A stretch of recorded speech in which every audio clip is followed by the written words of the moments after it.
জন্ম বার অনুযায়ী তাদের কেমন ফলাফল আজকে সেটা আমি জানাচ্ছি।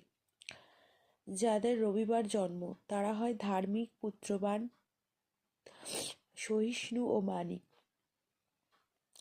যাদের সোমবারে জন্ম তারা হয় মৃদুভাষী, অল্পভোগী, কামী, শান্ত ও কল্পনাপ্রবণ।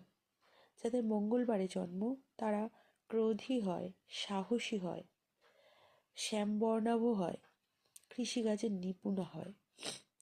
যাদের বুধবারে জন্ম তারা হয় শান্ত, শাস্ত্রবিদ, মানী, গুণী, বুদ্ধিমান এবং নৃত্য ও গীত প্রিয় হয়। যাদের বৃহস্পতিবারে জন্ম তারা হয় শাস্ত্রজ্ঞ, বক্তা, মানী, দয়ালু, বহুজন প্রতিপালক। শুক্রবারে জন্ম যারা তারা হয় দীর্ঘায়ু, কুটিল, শাস্ত্রজ্ঞ, বুদ্ধিমান, বিদ্বান, সুন্দরী স্ত্রী লাভ হয়। শনিবারে যাদের জন্ম হয় তারা হয় কৃতঘ্ন, দরিদ্র, মুখের রোগ এবং কলহপ্রিয়। ধন্যবাদ।